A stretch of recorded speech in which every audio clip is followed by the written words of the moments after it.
कैसे हैं बच्चों? उम्मीद है आप बोर्ड की तैयारी में लगे होंगे। अच्छे से पढ़िए, जितना किया हो करिए, अंसाब लगाइए। पहले चैप्टर में कौन से इम्पोर्टेंट हैं उन चैप्टरों को पढ़िए। एक चैप्टर की 60 नोट्स भी बनाते जाइए। अब पांचों विषय पढ़िए। एक विषय पढ़ के कुछ नहीं होगा, बाकी विषय भी पढ़ना है, जिसमें से फिजिक्स की हमारी भी जिम्मेदारी है कि हम आपको ज़्यादा से ज़्यादा तैयार कराएं।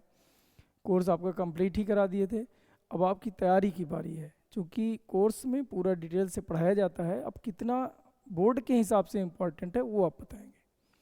तो आपको नाभिक वाला चैप्टर हम बता रहे थे, नाभिक बहुत ही इम्पोर्टेंट है, जिसमें से मैं आपको एक वीडियो दे भी चुका हूँ और शायद उसमें हम नाभिक के ये क्वेश्चन भी कर लिए थे और नाभिक के आकार, ये नाभिक की संरचना देख लिए थे। आज हम रेडियो एक्टिविटी आपको समझाएंगे और अगले वीडियो में आपको नाभ की ऊर्जा दे देंगे। ये सब मिला के आपका 6 नंबर का आएगा। तो देखिए, इससे क्वेश्चन 100% आना है, तो इसलिए क्वेश्चनों पे विशेष ध्यान दें। ये सब वीडियो पहले वीडियो में हम बना के तुम्हें दे चुके हैं। आज हम यहाँ से पढ़ाएंगे रेडियो एक्टिविटी आखिर है क्या। अभी 2022 से लेके इसको अभी तक हटाया था, यानी 25 तक। इस साल फिर से जोड़ा है, तो आने के चांस बहुत ही कम है। एक आध क्वेश्चन 1-2 नंबर का पूछेगा भी, ज़्यादा 2 नंबर का पूछेगा। लेकिन 2 नंबर भी हम क्यों छोड़ के आए? क्योंकि चैप्टर बहुत सरल है, सब एक एक लाइन की, ये सब निगमन और जो थ्योरी और जो भी सूत्र हैं इनको तैयार कर लेना, केवल सूत्र दिमाग में बैठा लेना। बाकी अभी मेरे साथ आप तैयार करिए, मैं भी आपको ज़्यादा 20 मिनट में पूरा चैप्टर आपको याद करा दे रहा हूँ। चलिए, अच्छा, रेडियो एक्टिविटी क्या है? तो देखिए 1900 क्या 1800 कहिए, देखिए इधर 1896 ईस्वी में वैज्ञानिक का नाम था बेकुरल या बैकुरल। ये वैज्ञानिक थे। इन्होंने क्या देखा कि जो रेडियो एक्टिविटी है वो होती क्या है। तो उसने ये बताया कि कुछ तत्व ऐसे हैं, सभी तत्व नहीं, कुछ तत्व ऐसे हैं जिनके नाभिक, ये नाभिक है हमने इधर बनाया है, नाभिक स्वतः ही ऊर्जा का उत्सर्जन करते रहते हैं। स्वतः ही, कोई इनको ऐसा करने को कह नहीं रहा, ना ऐसे कोई रिएक्शन है अंदर हो रही, स्वतः ही ऊर्जा का उत्सर्जन करते रहते हैं। स्वयं से स्वतः ही ऊर्जा का उत्सर्जन करते रहते हैं। ऐसे पदार्थों को रेडियो एक्टिव पदार्थ कहते हैं और इस घटना को रेडियो एक्टिवता कहते हैं। बस इतनी सी बात एक लाइन की दिमाग में बैठा लो। रेडियो एक्टिवता क्या है? तो कुछ तत्वों के नाभिक स्वतः ही ऊर्जा का उत्सर्जन करते रहते हैं, स्वतः ही ऊर्जा का उत्सर्जन करते रहते हैं। ऐसे तत्वों को रेडियो एक्टिव तत्व कहते हैं तथा इस घटना को रेडियो एक्टिवता कहते हैं। किसने बताया था? तो 1896 ईस्वी में वैज्ञानिक का नाम है बैकुरल, इसलिए रेडियो एक्टिव क्षय का मात्रक भी बैकुरल होता है। तो बस एक बात ये ध्यान रख लो, दूसरी बात इसकी डिफिनीशन याद कर लो। किस पर इन्होंने खोजा था?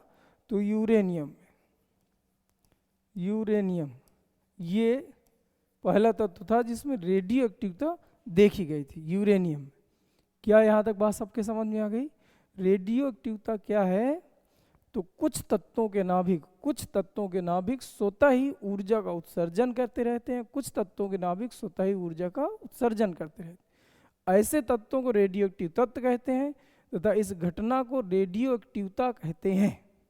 खोज किसने करा? तो आपको बैकुरल दिमाग में रख लेना है। डेट और फिजिक्स के लिए इतना इंपॉर्टेंट नहीं रहती, नहीं याद है कोई बात नहीं, इतनी सी बात दिमाग में रख लीजिए।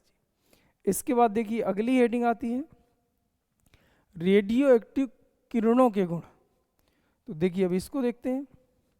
तो देखिए रेडियो एक्टिव जो किरणें हैं, वास्तव में जो अल्फा और बीटा होता है, अल्फा जो बीटा होता है ये कण होते हैं, और जो गामा है ये किरण होती है।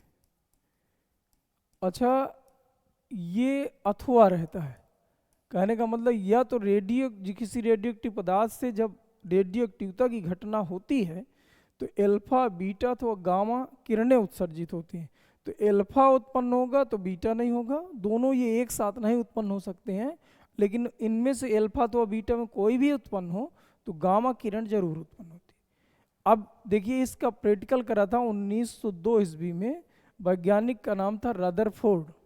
इसने करा क्या? किसी एक रेडियो एक्टिव पदार्थ को लिया, जैसे अभी हम आपको बताए थे कि 1896 में बेकुरल ने बताया था कि कुछ तत्वों के नाभिक स्वतः ही ऊर्जा का उत्सर्जन करते रहते हैं। इन तत्वों को रेडियोएक्टिव तत्व कहते हैं तथा इस घटना को रेडियोएक्टिवता कहते हैं। यूरेनियम में ये चीज़ देखने को मिली थी। अब इसका प्रैक्टिकल देखिए, 1902 ईस्वी में रदरफोर्ड कर रहे हैं। उन्होंने करा क्या, यूरेनियम यहाँ पर रख लिया और इससे भैया जब रेडियोएक्टिव किरणें जो निकल रही थी, ऊर्जा के पार्टिकल जो निकल रहे थे, उसको वैद्युत अथवा चुंबकीय क्षेत्र से होकर गुजारा। फिलहाल यहाँ पर हमने जो चित्र बनाया है वैद्युत क्षेत्र का, मतलब एक तरफ प्लस की प्लेट रख दी और दूसरी तरफ माइनस की प्लेट रख दी। और इनके बीच से जो स्वतः ही ऊर्जा के कण निकल रहे थे उनको निकाला। दिखाई तो नहीं दे रहे थे लेकिन इनके प्रभाव दिखाई देते। तो उन्होंने देखा कि कुछ किरणें हैं, इन्होंने किरणें कहा था, रियल में होते कण हैं, लेकिन रदरफोर्ड ने इनको किरण कहा था तीनों को, इसलिए हम यहाँ पर किरण ही बोल रहे हैं। कि कुछ किरणें हैं वो धन प्लेट की ओर मुड़ जाते हैं। इससे पता चलता है कि ये किरणें निगेटिव रही होंगी और इनको नाम रख दिया गया था बीटा किरणें। इनका नाम क्या रखा गया, बीटा किरणें। और कुछ किरणें माइनस प्लेट वाली, माइनस की जो प्लेट है उस प्लेट की ओर मुड़ गई। इससे पता चलता है कि ये पॉजिटिव रहेंगे तो पॉजिटिव नेगेटिव एक दूसरे को आकर्षित किए होंगे, तो इनका नाम रख दिया गया था एल्फा किरणें। अब कुछ किरणों पर कोई प्रभाव नहीं पड़ा, वो सीधे सीधे निकल गई, ना तो प्लस प्लेट की ओर मुड़ी ना माइनस प्लेट की ओर मुड़ी। इससे ये पता चला कि अधिकांशतः जो एल्फा या रेडियोएक्टिव पदार्थ से निकलने वाली जो किरणें हैं उनमें कोई चार्ज नहीं होता, उनसे कोई मतलब नहीं है। इनका नाम रख दिया गया गामा किरणें। तो जो आपकी ये दूसरे नंबर की हेडिंग है रेडियो एक्टिव किरणों के गुण, तो आपको इसमें यही बात बता देना है। अभी और कुछ भी बताएंगे। वैसे ये रेडियो एक्टिव किरणों के प्रकार है। रेडियो एक्टिव किरणें कितने प्रकार की, तो 3 प्रकार की। एक को बोला करते हैं एल्फा किरणें, दूसरे को बीटा किरणें, तीसरे को गामा किरणें। अब पूछ ले एल्फा किरण ये किसे कहते हैं, तो 1902 ईस्वी में रदरफोर्ड ने बताया था कि ऐसे रेडियो एक्टिव किरणें जिन्हें वैद्युत क्षेत्र से, इसके बीच का ये जो गैप है, ये पूरा गैप, इसको हम वैद्युत क्षेत्र बोलते हैं, वैद्युत क्षेत्र से गुजारने पर धन प्लेट की ओर मुड़ जाती हैं, वो माइनस प्लेट की ओर मुड़ जाती हैं, वो रियल में धन आवेशित होती हैं और इन्हें अल्फा किरणें कहते हैं। एक बार फिर से बोल दूं, वैसे रियल में कण होते हैं लेकिन रदरफोर्ड ने कहा इनको किरण कहा था, तो हम भी बार बार किरण ही बोल रहे हैं। पूछ लिया जाए बीटा किरणें किसे कहते हैं, तो आप बताओगे कि ऐसी किरणें या ऐसी रेडियो एक्टिव किरणें या इन्हीं किरणों को बेकुरल किरणें भी कहते हैं, जो कि बेकुरल ने खोजा था। तो ऐसी रेडियो एक्टिव किरणें जो जिन्हें वैद्युत क्षेत्र से गुजारने पर ये धन प्लेट की ओर मुड़ जाती हैं, उन्हें बीटा किरणें कहते हैं। ये वास्तव में कैसी होती है, धन की ओर मुड़ी है तो इसका मतलब माइनस की होती है, यानी ऋण आवेशित होती है। और ऐसी किरणें जो जिन्हें वैद्युत क्षेत्र से गुजारने पर बिना विचलित हुए, यानी प्लस व माइनस दोनों प्लेट की ओर मुड़े बिना सीधे निकल जाती हैं, उन्हें गामा किरणें कहते हैं, जिनके निम्न गुण होते हैं। देखिए गुण भी एक एक दो दो तैयार कर लो। गुण में अगर तैयार करना है तो देखिए ऐसा, मैं तीनों के गुण आपको समझा रहा हूँ, एक एक दो दो गुण तो दिमाग में रखना ही है। मान लीजिए इधर पे हम लिख रहे हैं अल्फा कण, क्योंकि रियल में कण होते हैं, बीटा कण, और तीसरा है गामा किरणें। अब इधर सुने, पहला तो इन सभी के चार्ज बता दीजिए कैसे कैसे हैं। तो अल्फा कण का चार्ज कैसा होता है, यानी आवेश कैसा होता है, प्लस का। ये कैसा होता है, माइनस का। और इसमें कोई भी चार्ज नहीं होता, ये अनावेशित होती है या उदासीन होती है। इसके बाद बता दीजिए इन पर आवेश की मात्रा, आवेश कितना होगा, तो इसका जो आवेश होता है 3.2 गुणे 10 की घाते -19 कूलाम, इसका -1.6 गुणे 10 घाते -19 कूलाम, और इस पर आवेश 0 होता है। इसके बाद इनका द्रव्यमान बता दीजिए। तो द्रव्यमान होता है भैया, इसका पहले तो आप संकेत समझ लो, संकेत अच्छा तीनों को लिख लिए जाए, तो संकेत से कुछ बातें और समझ में आ जाएगी। 2He4, वैसे हीलियम लिखा हुआ है दिख रहा होगा, तो हीलियम में क्या होता है कि 2 ऐसे नाभिक है, नाभिक के अंदर 2 प्रोटॉन होते हैं और 2 न्यूट्रॉन होते हैं, इसके बाहर पहली कक्षा में 2 ही इलेक्ट्रॉन होते हैं। तो यदि इन इलेक्ट्रॉनों को निकाल दिया जाए तो हीलियम का जो नाभिक बचता है, इस नाभिक को ही अल्फा कण कहा करते हैं। हीलियम के नाभिक को अल्फा कण कहते हैं। हीलियम के नाभिक को अल्फा कण कहते हैं। जैसे कोई पूछे अल्फा कण किसे कहते हैं, तो एक परिभाषा बताने के ये भी तरीका, अभी एक पीछे बताए थे। ऐसे ही जो तीव्रगामी बहुत तेजी से चलने वाले इलेक्ट्रॉन और साथ में नाभिक से निकलने वाले जो इलेक्ट्रॉन हो, नाभिक से निकलने वाला जो इलेक्ट्रॉन होता है वो भी बहुत तेजी से चलने वाला इलेक्ट्रॉन होता है। उस इलेक्ट्रॉन को इलेक्ट्रॉन न कह के हम लोग बीटा कण कह देते हैं। और जब भी अल्फा अथवा बीटा कणों का उत्सर्जन होता है तो जो नाभिक होता है, नाभिक होता है उत्तेजित अवस्था में। सामान्य अवस्था में आने के लिए कुछ ऊर्जा उत्सर्जित कर देता, उसी ऊर्जा को हम लोग कहा करते हैं गामा किरणें। तो गामा किरणें है, इसका जो संकेत है उसको -1 बीटा 0 ऐसा लिख देते हैं। और इसी तरह जब हम गामा को लिखते हैं तो गामा के लिए गामा ही उपयोग कर लेते हैं। या इधर पर हम ऐसा भी लिख सकते हैं इलेक्ट्रॉन के लिए, तो -1 बीटा 0, या इसी को हम लिख लिया करते हैं इलेक्ट्रॉन तो माइनस का ऐसे करके दिखा देते हैं, ई माइनस कर देते हैं।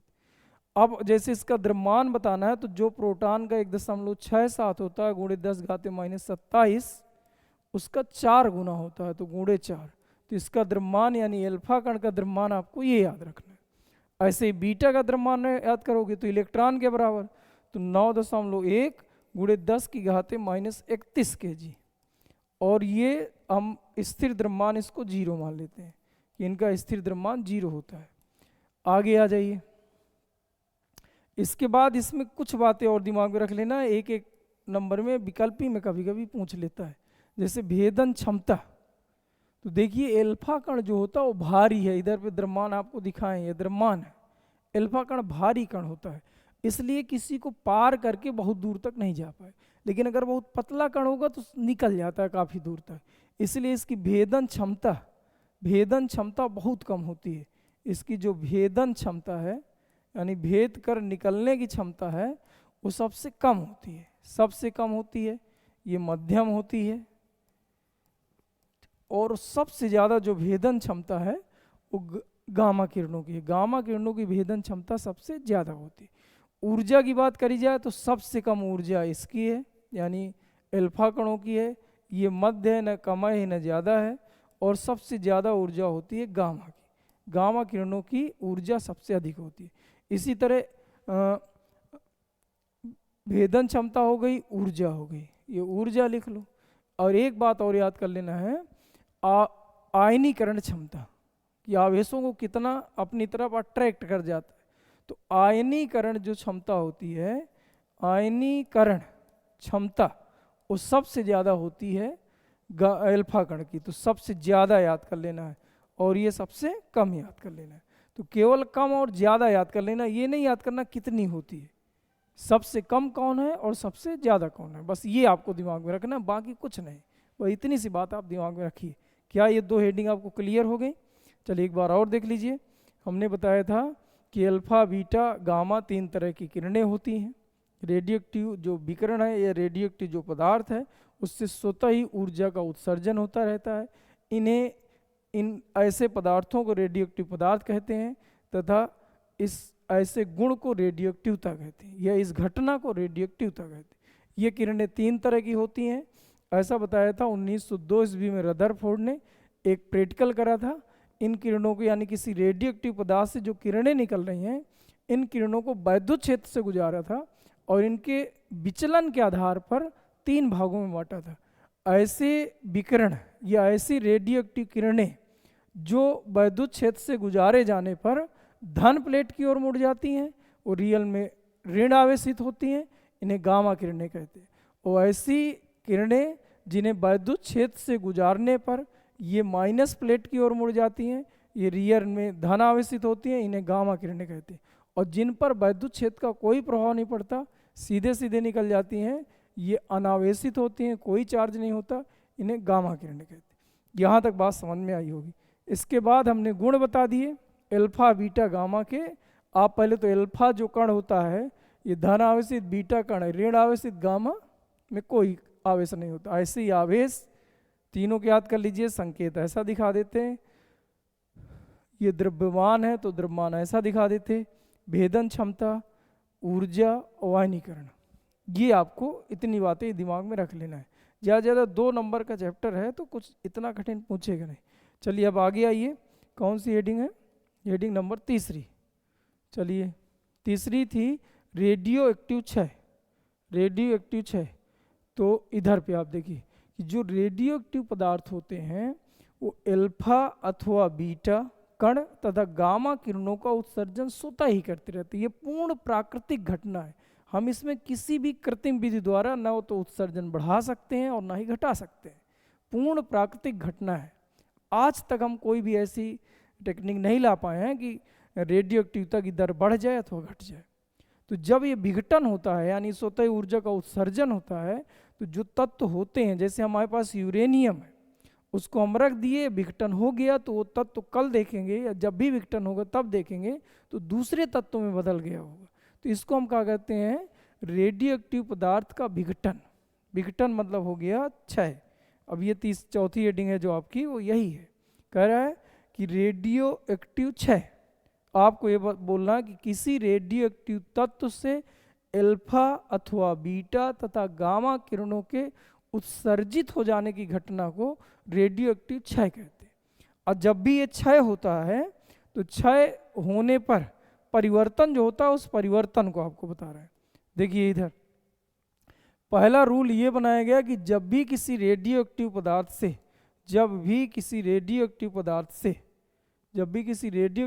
से अल्फा कण का क्षय होता है, अल्फा कण का क्षय होता है, तो रेडियो एक्टिव पदार्थ में परमाणु क्रमांक में, देखिए परमाणु क्रमांक में 2 की कमी तथा भार में 4 की कमी हो जाती तथा एक नए तत्व का निर्माण हो जाता है। ऐसे तत्व को चाइल्ड एलिमेंट्स कहते हैं तथा प्रारंभिक वाले तत्व को पेरेंट्स एलिमेंट्स कहते हैं।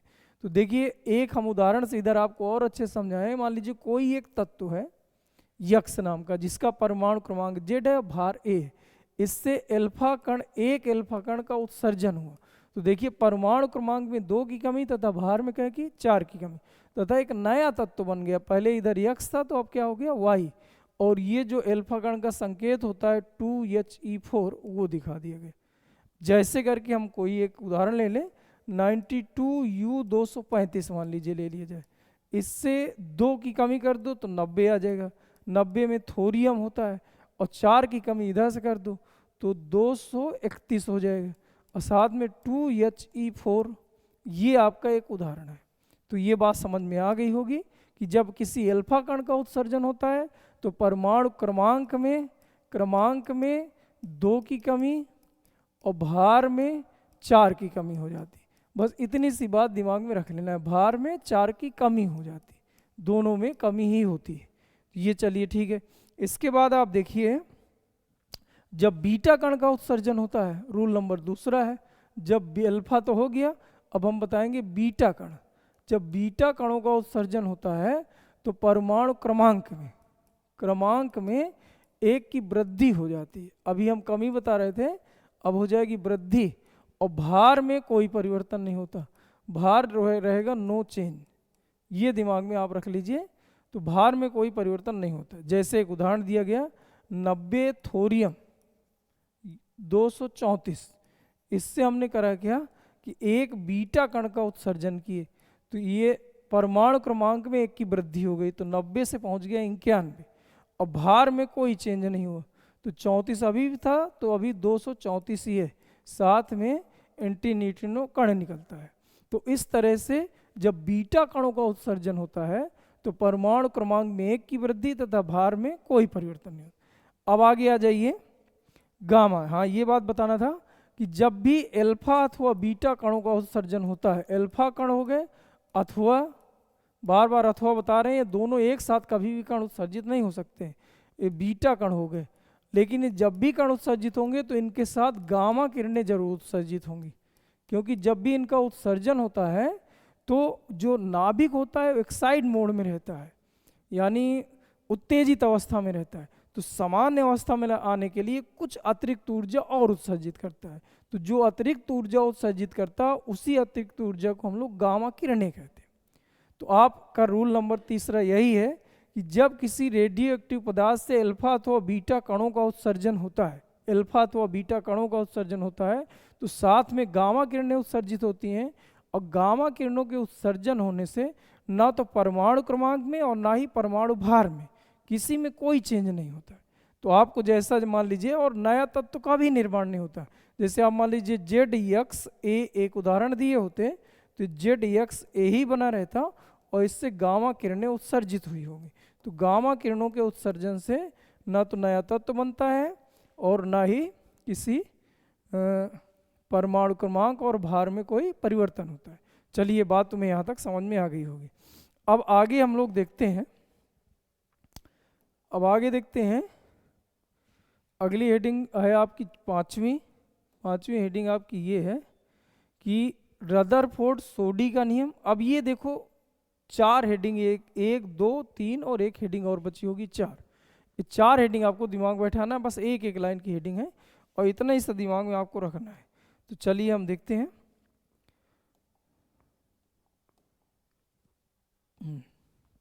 यहाँ देखिए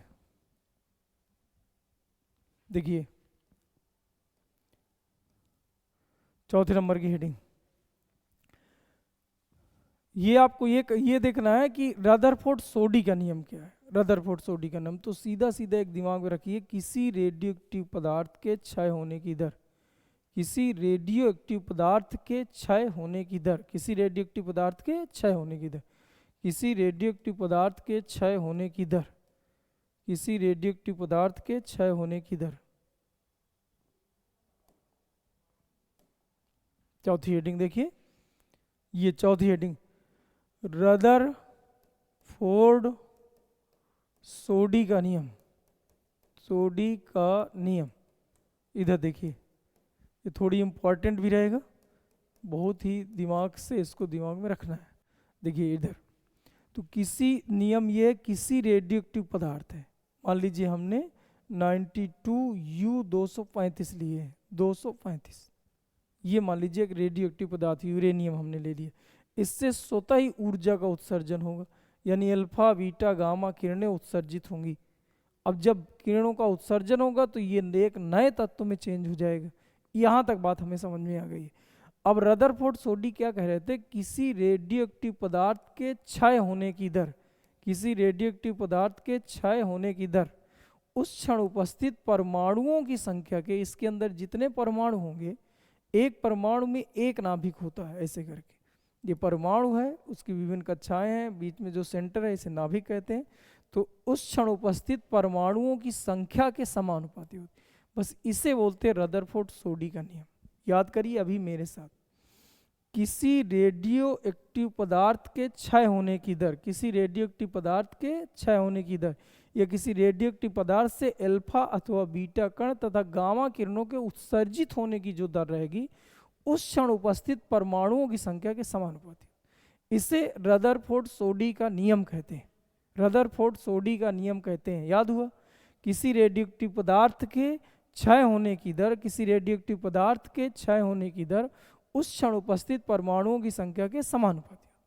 चलिए ठीक है, ये आपको अर्थात करके ये लिख देना है, या इसी को हम थोड़ा सा ऐसा लिखे दे रहे हैं, माइनस का del n upon del T बराबर एक यहाँ कांस्टेंट वैल्यू लगा लें इनटू n, जहाँ लेमडा एक नियतांक है जिसे हम क्षय नियतांक कहते हैं। किसे क्या कहते हैं? क्षय नियतांक कहते हैं। ये अब पूरे 4 के जो 4-5 हेडिंग बची हुई है उन सभी जगह ये पर आता रहेगा। तो लेमडा क्या है? क्षय नियतांक। हर हेडिंग में लेमडा आएगा, थोड़ी ध्यान दीजिएगा, क्षय नियतांक। अब इसी को हम थोड़ा सा तिर्यक गुणा कर लें तो ये आ जाएगा 1/n इंटू डी एन बराबर, ये तिर्यक गुणा करिए तो माइनस लेमडा टी, ये आ जाएगा। दोनों पक्षों का हम कर दें समाकलन, ये हमने समाकलन कर दिया। समाकलन प्रारंभिक में अणुओं की संख्या n नॉट है, बाद में अणुओं की संख्या जो बची क्षय होने की बाद, जब ये क्षय नहीं हुआ था तो इसमें जो परमाणुओं की संख्या है वो मान लीजिए n 0 है, क्षय होने के बाद 1-2 घंटे बाद जो बचा वो n है। तो हमने लिमिट ले ली यहाँ से यहाँ तक। अब इसका थोड़ी से हम करेंगे अवकलन। वैसे ये आपके कोर्स में है नहीं, निगमन नहीं है ऐसा जो कर रहे हैं, लेकिन एक लाइन का है तो तैयार ही कर लो। मान लीजिए नियम है तो नियम में और लिख दोगे तो थोड़ा अच्छा इंप्रेशन पड़ जाएगा, अगर ना है तो कोई बात नहीं। 1/x का समाकलन होता है log x, तो हम लिखेंगे log n, और जब लिमिट लगाओगे इसमें n नॉट से लेके n तक, और इसके बाद माइनस का लेमडा dt का समाकलन t कर दो। अब इसको देखिए हम ऐसे रखे दे रहे हैं, अपर लिमिट तो ये हो जाएगा log, अपर लिमिट है n not minus lower limit, upper limit है n, लोअर लिमिट है n नॉट, और बराबर माइनस का लेमडा टी। लाग ले लो कॉमन, तो लाग कॉमन लेने में भाग में चला जाता है, तो n बटी n नॉट माइनस का लेमडा टी। अब लाग को इधर भेज दीजिए तो n बटी n नॉट बराबर, जब लाग इधर आएगा तो e की घाते माइनस लेमडा टी बन जाएगा, या इसी का तिर्यक गुणा कर दीजिए तो n बराबर बन जाएगा n नॉट e की घाते माइनस लेमडा टी। ये आपका उत्तर है। आप फिर से देख लीजिए, ये आपको बोलना ही है, ये आपका रूल आ लिखा है। एक बार और देख लीजिए हमारे साथ, अब वीडियो रोक के थोड़ी अपने से आगे आगे करिएगा, चेक कर लो शायद बन जाए। देखिए ये आपको बोलना ही है, अर्थात करके आप ये लिखोगे है क्या, इस नियम के अनुसार किसी रेडियोएक्टिव पदार्थ के क्षय होने की दर, ये क्षय होने की दर को दर्शाया गया है उस क्षण उपस्थित परमाणुओं की संख्या के समानुपाती। अर्थात करके इसी को आगे बढ़ाओ, अर्थात करके ये लिख लो माइनस का dn/dt बराबर में तोड़ोगे तो लेमडा इंटू n। लेमडा क्या है तो आप बता दीजिए कि 6 नियतांक है, 6 नियतांक है ऐसा बता दीजिए। अब आप बट्टे में देखिए n को इधर ले आओ तो 1/n आ जाएगा, dn हो जाएगा, समाकलन हो जाएगा, माइनस इधर ले आओ और dt ऐसे तिर्यक गुणा में चला जाएगा तो dt हो गया, फिर समाकलन हो गया। लिमिट लगा दो तो यहाँ n 0 से लेके n तक, अब यहाँ टाइम है तो 0 से लेके t तक ऐसा लिख सकते हो। तो यहाँ 1/n का log हो जाएगा log n, और लिमिट लगाना है n0 n बराबर ये हो जाएगा लेमडा टी, वो भी माइनस का। अब इसको आप रख लीजिए, तो log के साथ जब लिमिट रखा जाती है तो अपर लिमिट बटे लोअर लिमिट कर दो। ऐसे रियल में होता क्या है कि upper limit minus lower limit होता है, लेकिन हम यहाँ माइनस चूँकि log के साथ माइनस भाग में पहुँच जाता है तो बटे में कर लिए, बराबर माइनस के लेमडा टी, log को इधर भेज दीजिए तो n बटे n नॉट बराबर e घाते माइनस का लेमडा टी, तो n बराबर हो जाएगा n नॉट और e घाते माइनस लेमडा टी। ये आपको एक सूत्र याद कर लेना है, क्योंकि जब अर्धआयुकाल बताएंगे तो वहाँ पर ये डायरेक्ट हम लिखेंगे तो आपको समझ में ना आएगा। तो अगर ये निगमन नहीं तैयार करना तो ये और इसके बाद ये n बराबर n0 e की घाते माइनस लेमडा टी, e की घाते माइनस लेमडा टी, ये दिमाग में रखना है। चलिए आगे देखते हैं, आगे रूल है। हाँ बच्चों अब देखते हैं 5वीं हेडिंग अर्धआयुकाल।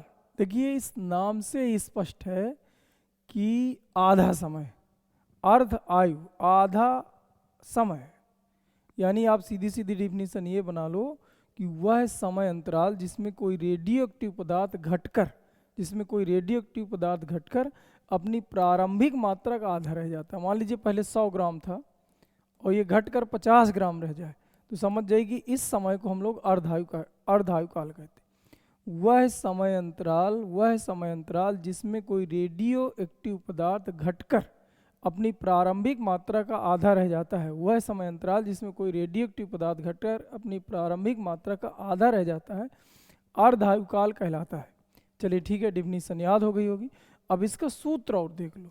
देखिए सूत्र आप डायरेक्ट भी याद कर सकते हो, टी हाफ बराबर सूत्र हुआ करता है log 2 बटे लेमडा, log 2 बटे लेमडा। लेमडा क्या है, लेमडा है 6 नियतांक, 6 नियतांक।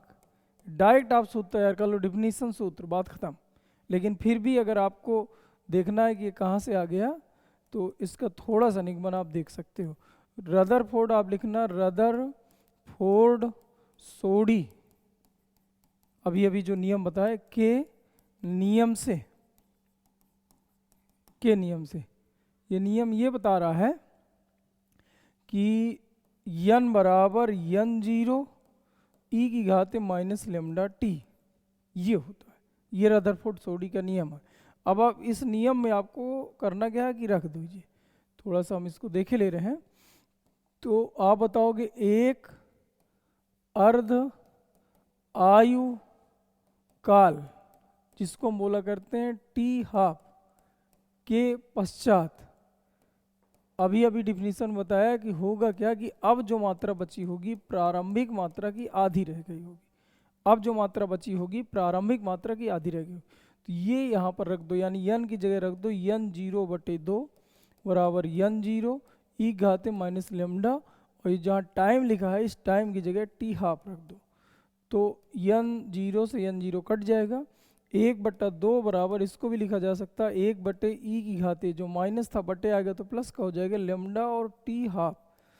आप तीव्र गुणा कर लीजिए तो e की घाते लेमडा टी हाफ बराबर 2 आ जाएगा। अब e को आप इधर ट्रांसफ़र करोगे तो लाग में चेंज हो जाएगा, लेमडा टी हाफ बराबर लाग 2। तो टी हाफ आपको चाहिए आया था, तो टी हाफ बराबर आ जाएगा लाग 2/लेमडा। यही हमने आपको बताया था कि आप डायरेक्ट सूत्र ये याद कर लो। इसी की अगर वैल्यू मान लीजिए कभी सवाल वाल के लिए आ जाए तो इसकी वैल्यू ये होती है लाग 2 का मान 0.693 बाई और ये 6 नियतांक लेमडा उसी तरह रख दीजिए। तो चलिए आपको बात समझ में आ गई होगी। इसके बाद देखिए अगली हेडिंग देखते हैं, छठवीं हेडिंग है। छठवीं हेडिंग कौन सी थी? ये रेडियो एक्टिव पदार्थ की सक्रियता, रेडियो एक्टिव पदार्थ की सक्रियता, छठवीं हेडिंग। तो देखिए रेडियो एक्टिव पदार्थ की सक्रियता का मतलब क्या होता है कि जैसे मान लीजिए हमने 100 ग्राम यूरेनियम लिया, तो यूरेनियम में बहुत सारे ऐसे परमाणु होंगे, प्रत्येक परमाणु में एक नाभिक होगा, और ये जो क्रिया हो रही है नाभिक के अंदर हो रही है।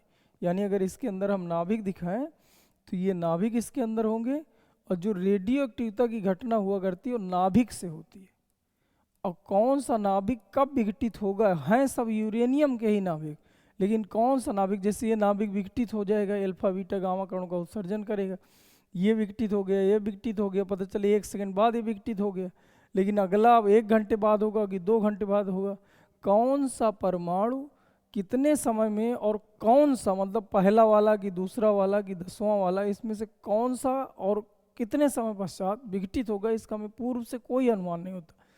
रेडियो एक्टिविटी एक पूर्ण प्राकृतिक घटना है, इसमें किसी भी कृत्रिम विधि का कोई रोल नहीं होता। ना तो हम कृत्रिम विधि द्वारा इसकी सक्रियता बढ़ा सकते हैं, न विघटन की दर बढ़ा सकते हैं, न घटा सकते, कुछ भी नहीं कर सकते। तो वही चीज़ हमने लिखा है, किसी रेडियो एक्टिव पदार्थ के क्षय होने की जो दर है, क्षय होने की जो दर को हम लोग पदार्थ की सक्रियता, सक्रियता का मतलब हो गया जैसे ये 2 परमाणु विघटित हो गए तो बाकी जो परमाणु बचे हैं ये सक्रिय परमाणु। जैसे मान लीजिए आप कहीं पर 10 बल्ब लगाए, 2 बल्ब फ्यूज हो गए, तो जो 8 बल्ब बचे वो सक्रिय बल्ब हैं, वो क्रिया करेंगे जिस कार्य के लिए आपने रखा है। तो सक्रियता का मतलब होता है किसी रेडियोएक्टिव पदार्थ में बचे हुए परमाणु सक्रियता कहलाते या सक्रिय परमाणु कहलाते। और इनकी जो सक्रियता होती है वो बचे हुए परमाणुओं की समानुपाती होती है, जो अर्थात R बराबर लिख सकते हो R समानुपाती N लिख सकते हो। यानी किसी पदार्थ की सक्रियता पदार्थ में बचे हुए परमाणुओं की संख्या के समानुपाती होती है, ये भी लिख सकते हो। सक्रियता क्या है? क्षय होने की जो दर होती है किसी रेडियोएक्टिव पदार्थ के क्षय होने की दर, क्षय होने की दर को हम लोग सक्रियता कहते हैं। अब इसी को हम ऐसा भी लिख सकते हैं, जैसे मान लीजिए एक अर्धायु काल के पश्चात देखा जाए, एक अर्ध आयु काल के पश्चात, काल के पश्चात थोड़ा सा इसको देखिएगा, तो अब जो बची हुई मात्रा होगी पहले ही मात्रा की आधी रही होगी। अब अगले अर्धायु काल के पश्चात यानी 2 अर्धायु काल कर लिया जाए, तो अब जो मात्रा होगी जो पहले, जैसे मान लीजिए पहले थी 100 ग्राम, तो एक अर्धायु काल के बाद 50 बची होगी, और फिर अगले अर्धायु काल का 50 का आधा हो गया होगा तो 25, फिर और अगले अर्धायु काल के पश्चात 25 का आधा हो गया तो 12.5, ऐसे करके। तो अब जो अर्धायु काल दूसरे अर्धायु काल में बची होगी वो पहले जो बची थी, इसको हम n करे ले रहे हैं, इसको 2 करे ले रहे हैं, अब n1 का आधा बचा होगा, n1 का भी आधा बचा होगा, यानी 50 का आधा 25 बचा होगा, यानी n1 की वैल्यू रख दी जाए तो यन नाट बट्टे 2 पहले से था, 1/2 और आ गया, यानी इसको अगर हम अलग कर लें तो 1/2 की घात 2 बन जाएगा। ऐसे ही अगर तीसरे अर्धायुकाल को देखिए, तीसरे अर्धायुकाल के पश्चात, तो यानी यन 3 जो बचा होगा यन 2 का आधा बचा होगा, यानी हम इसको लिख सकते हैं यन नाट की घात 1/2 की घात 3, यानी अब 8 की घात, ये एक 4 बन ही गया था, उसमें 2 का भाग करोगे तो यन 0/8 बन गया होगा। इसका मतलब हमें समझ में गया कि टी अर्धायुकाल के पश्चात अगर देखा जाए तो यन बराबर बना होगा यन 0 1/2 की घात यन, यानी जितने अर्धायुकाल देख रहे थे उतने की घात इधर बन रही थी। तो हम यन अर्धायुकाल के पश्चात देखें, यन अर्धायुकाल काल के पश्चात जो मात्रा बची होगी वो यन बराबर यन 0 1/2 की घात यन बची होगी। और जितने सवाल हैं सब इधर ही से लगाना है, जितने भी सवाल हैं सब इधर ही से लगाना है। अब इधर पे आप आ जाइए, सक्रियता बताती है कि उस क्षण बचे हुए परमाणुओं की संख्या के समानुपाती होती, और संख्या ये है किसी यन अर्धायुकाल के पश्चात जो बचे हुए परमाणु की संख्या है वो यन बराबर यन 0 1/2 की घात यन है। इसका मतलब हम सक्रियता का भी सूत्र लिख सकते हैं। सक्रियता का आर बराबर सूत्र होता है R0 1/2 की घात यन, ये सीधा सीधा सूत्र लिखना है, जहाँ यन बराबर होता है T/T²। जितने सवाल होंगे इसी सूत्र से लगे, ये 2 सूत्र आप और याद कर लो। सक्रियता क्या है ये बताना है, और सीधे सीधे ये वाला सूत्र लिख देना है। अगर ये नहीं लिखना है कोई बात नहीं, जो अभी हमने ये लिखा कि एक अर्धायुकाल के पश्चात ये हो जाता, 2 अर्धायुकाल के पश्चात ऐसा हो जाएगा, ये नहीं लिखना कोई बात नहीं, सीधे सीधे लिखोगी ये, अर्थात करके लिखोगी ये लिखना, या इसी को लिख लेना R बराबर R0 1/2 की घात यन, और फिर यन क्या है, यन है अर्धायुकालों की संख्या, तो ये कैसे निकलेगा टोटल टाइम बटे अर्धायुकाल, T/T², T/T², ये ध्यान देना। चलिए ठीक है, अब आखिरी हेडिंग और देख लो इसमें। अच्छा एक चीज़ और समझ लीजिए, मात्रक, सक्रियता का मात्रक भी बहुत पूछता है। तो सक्रियता का मात्रक बेकुरल हो गया, क्यूरी हो गया, रदरफोर्ड हो गया, विक्टन प्रति सेकंड हो गया, क्यूरी हो गया, विक्टन हो गया, और रदरफोर्ड हो गया, विक्टन प्रति सेकंड हो गया, ये बहुत पूछता है। तो बेकुरल बराबर 1 विक्टन प्रति सेकंड, यानी ये दोनों आपस में बराबर होते हैं। 1 क्यूरी बराबर 3.7 × 10 बेकुरल होता है, और 1 रदरफोर्ड बराबर 10⁶ बेकुरल होता है। तो ये 3 ठो आप मात्रक भी याद कर लो, कभी कभी 1 नंबर में पूछ सकता है। आगे आइए, लास्ट हेडिंग देखते हैं, माध्य आयु, 7वीं हेडिंग। माध्य आयु क्या है, किसी रेडियोएक्टिव पदार्थ का कौन सा नाभिक कब क्षय होगा। अभी बता रहे थे किसी रेडियोएक्टिव पदार्थ में सबके सब परमाणु हैं, परमाणु के अंदर नाभिक होता है, कौन सा नाभिक कब क्षय होगा ये पूर्व से कोई अनुमान नहीं होता है, न बताया जा सकता है। कौन सा क्षय होगा यह कहा नहीं जा सकता है। किसी रेडियोएक्टिव पदार्थ के क्षय का जो समय होता है 0 से लेकर अनंत तक कुछ भी हो सकता है। अब यहाँ पर जितने भी रेडियोएक्टिव पदार्थ हैं, ये डिफिनीशन बस याद कर लीजिए, आखिरी ये इधर पे जो लिखा है ये हमने बताया, रेडियोएक्टिव पदार्थ के सभी नाभिकों के आयुओं का, जो ये रेडियोएक्टिव पदार्थ हैं, इन पदार्थ के जितने भी रेडियोएक्टिव पदार्थ के नाभिक हैं, सभी नाभिकों के आयुओं का जो औसत होता है, उस औसत को हम लोग माध्य आयु कहते हैं। अब माध्य आयु सदैव क्षय नियतांक के व्युत्क्रमानुपाती होती है, यानी माध्य आयु को हम लोग टाउ से व्यक्त करते हैं, टाउ बराबर 1/λ, टाउ बराबर 1/λ।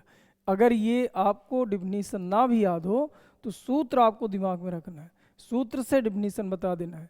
किसी रेडियोएक्टिव पदार्थ के क्षय होने की जो दर है, किसी रेडियोएक्टिव पदार्थ का जो क्षय नियतांक है, क्षय होने की दर नहीं, क्षय नियतांक का जो व्युत्क्रम होता है उसे माध्य आयु कहते हैं। क्षय नियतांक मतलब 1/λ, किसी रेडियोएक्टिव पदार्थ के क्षय नियतांक के व्युत्क्रम को, क्षय नियतांक के व्युत्क्रम को माध्य आयु कहते हैं। चलिए ठीक है, अब एक इसमें सूत्र और तैयार कर लो, क्योंकि देखिए अभी अभी बताए थे कि जो T½ है वो log2/λ, या इसको ऐसा लिख सकते हैं, और अभी माध्य आयु बताओ 1/λ। अच्छा यहाँ से अगर लैम्डा निकाले होते इस वाले सूत्र से तो लेमडा इधर गया होता, टी हाफ इधर आया होता, तो log 2 बटे टी हाफ। अब ये इसकी जगह पर रख दीजिए 1 बटे लेमडा की जगह, तो ये हो जाएगा log 2, ई का बेस होता है log 2 बटे टी हाफ, तो टी हाफ आ गया होता ऊपर। तो एक सूत्र और होता है, ये माध्य आयु मतलब टाउ और टी हाफ मतलब अर्ध आयुकाल के बीच संबंध। या इसी log 2 को अगर हम वैल्यू रखें तो टी हाफ बटे log 2 का मान 0.693 होता है, या इसी को और भाग कर दीजिए तो 1.44 टी हाफ आ जाता है। तो ये सूत्र आपको याद कर लेना है, टाउ बराबर यानी माध्य आयु बराबर टी हाफ बटे log 2, ऐसा भी ऑप्शन में आ सकता है, या इसे का कैलकुलेशन कर लो तो 1.44 इंटू टी हाफ, माध्य आयु बराबर 1.44 अर्ध आयुकाल, ये टी हाफ का मतलब अर्ध आयुकाल होता है। चलिए ठीक है, अब ये आपका ख़त्म हो गया, इसमें इतना ही पढ़ना है। एक बार फिर से देख लो, थोड़ी सी बात कर रहे हैं। ये 7 हेडिंग थी। रेडियो एक्टिविटी क्या है, तो आपको एक बता रहे हैं किसी भी जो तत्व हैं उन तत्वों के नाभिकों द्वारा जो अल्फा बीटा गामा कण स्वतः उत्सर्जित होते हैं, इसी घटना को रेडियोएक्टिवता कहते हैं। कुछ तत्वों के नाभिक स्वतः ही ऊर्जा का उत्सर्जन करते रहते हैं, इन तत्वों को रेडियोएक्टिव तत्व कहते हैं तथा इस घटना को रेडियोएक्टिवता कहते हैं। रेडियोएक्टिव किरणों के गुण पढ़ा दिए। गुण में आपको बताना है कि जब किसी रेडियोएक्टिव पदार्थ से तरंगें उत्सर्जित होती हैं, यानी विघटन होता है, इस विघटन में जो तरंगें उत्सर्जित होती हैं, यदि इन्हें वैद्युत तथा चुंबकीय क्षेत्र से होकर गुजारा जाए तो ये 3 तरह से मुड़ सकती हैं। एक तो धन प्लेट की ओर मुड़ जाती हैं, धन प्लेट की ओर मुड़ने का मतलब बीटा कण होंगे, निगेटिव होंगे, और जो माइनस प्लेट की ओर मुड़ जाती हैं पॉजिटिव होंगे, उन्हें अल्फा कण कहते हैं, और जो बिना विचित्र से सीधे निकल जाती हैं उन्हें गामा कहते हैं। इसके बाद रेडियोएक्टिव क्षय बताए, रदरफोर्ड सोडी का नियम बताए, अर्ध आयुकाल बताए, रेडियोएक्टिव पदार्थ की सक्रियता बताए, माध्य आयु बताए, जिसमें सूत्र आपको एक यहाँ मिला था, n बराबर n0 e की घात माइनस लेमडा टी, एक सूत्र ये हो गया। अर्ध आयुकाल का टी हाफ बराबर log 2 बटे लेमडा, सक्रियता का r बराबर r0 1 बटे 2 की घात n, और n बराबर बताए t बटे टी हाफ। ये सवाल के लिए सभी सवाल आए, इन्हीं दोनों से आपको हल करके आना है। माध्य आयु लेमडा बराबर बताए 1.44 टी हाफ, या 1 टाउ बराबर 1 लेमडा, यहाँ तक बताए। देखिए कुछ सवाल देख लो, देखते हैं।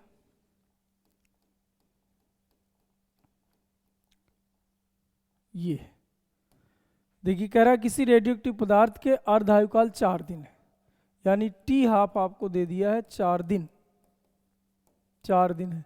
कह रहा है उसके 80 ग्राम पदार्थ, यानी प्रारंभिक मात्रा जो दिया है n0 वो 80 ग्राम दिया है।